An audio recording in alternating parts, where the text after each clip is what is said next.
Nintendo has started quietly refunding customers for repairs to the Joy-Cons and also offering to replace the Joy-Cons on customers' consoles that are suffering from the stick drift issue for free. This comes from Patrick Klepek over at Vice.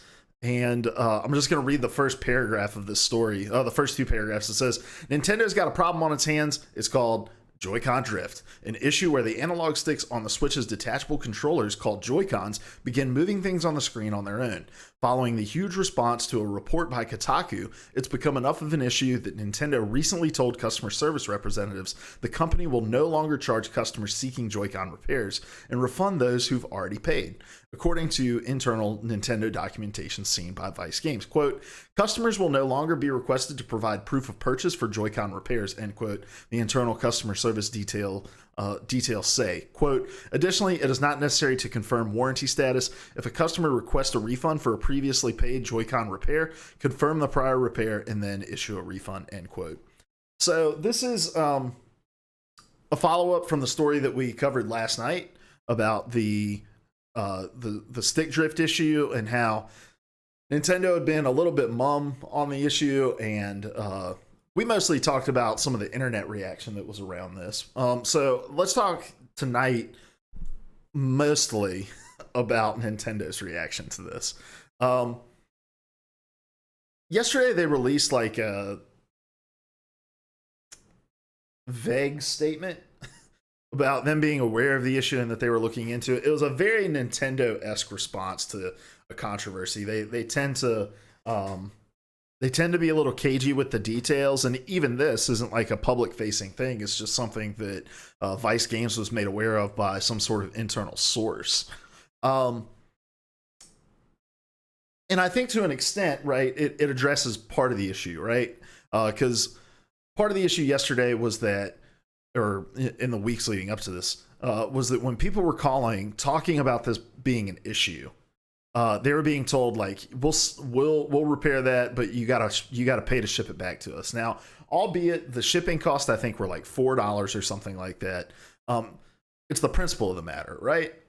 I've seen a lot of people being like, oh man, it's just $4. Like, just shut up, you're a baby. I'm like, it's the principle of the matter. It's not the fact that it's $4. It's the fact that the company is making me foot the bill for a mistake that they made, right? And so good on Nintendo for coming out and saying, look, we're going to refund anybody who requests a refund from us, and we're going to rectify this situation free of charge to anybody who may continue to have this issue. I think that's great.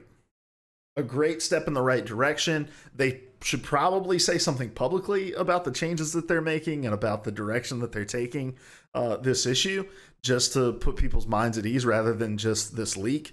And I'm sure that that's possibly coming down the pipeline.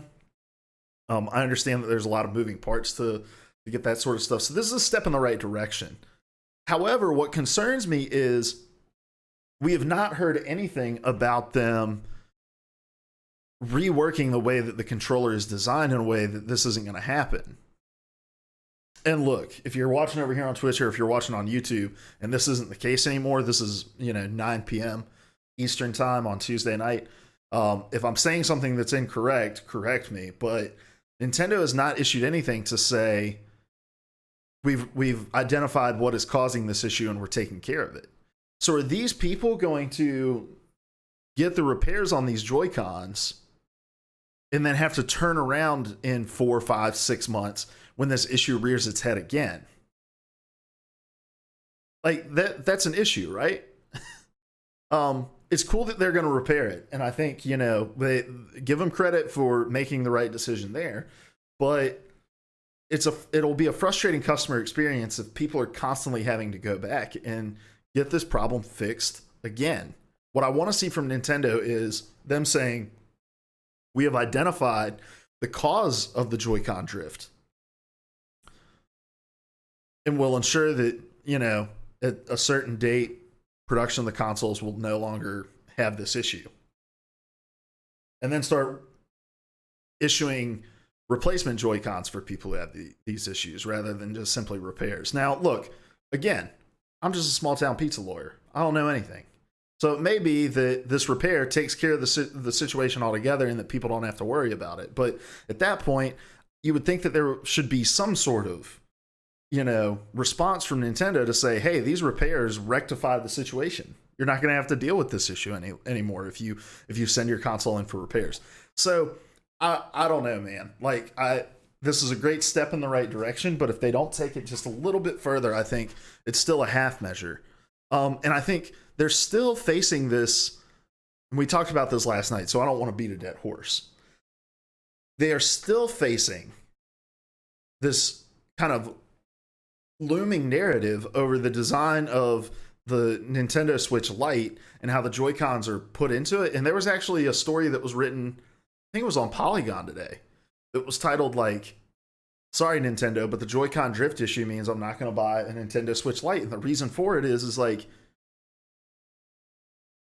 and all right, classic Redditor, right?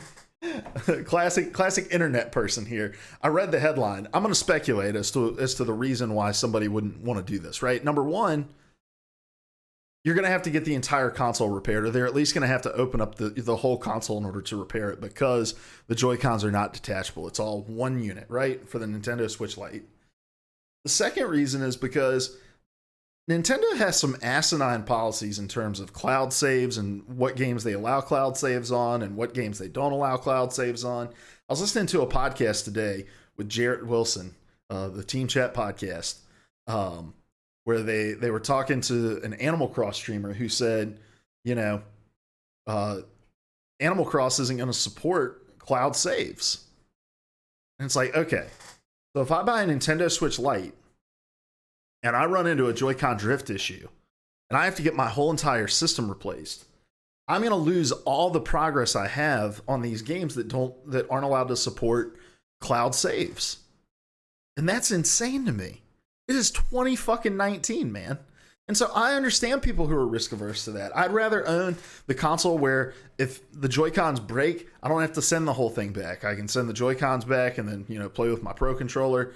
And then if push comes to shove, I can just replace the Joy-Cons altogether. I would rather live in that reality than be beholden to having to send my entire console back in order to get the issue fixed. Not knowing if my save data was going to be safe, not knowing if I was going to receive back the same console that I sent over. So I still think there's a problem that's looming. And again, I don't want to come across like I'm not recognizing that this is a good step. But until they say something publicly, this is a half measure, right? In my opinion. You may disagree with me. But was scrolling through Facebook, saw people sharing this this Vice article, and then the Kotaku article about it as well. And there was one person who was like, now all of you crybabies can shut up. Like, crybabies? Like, since when is it a crybaby move that if I spend $300 fucking on something, I expect it to work? What universe do we live in? Seriously. Oh man, you're a crybaby. This $300 piece of equipment that you bought broke, and you're calling the company out on it. Big old crybabies. Come on, get out of here. Get out of here with that. So if you have an issue, reach out. If you're having an issue with your Switch, reach out. They're going to try to rectify it in whatever the way that they can right now.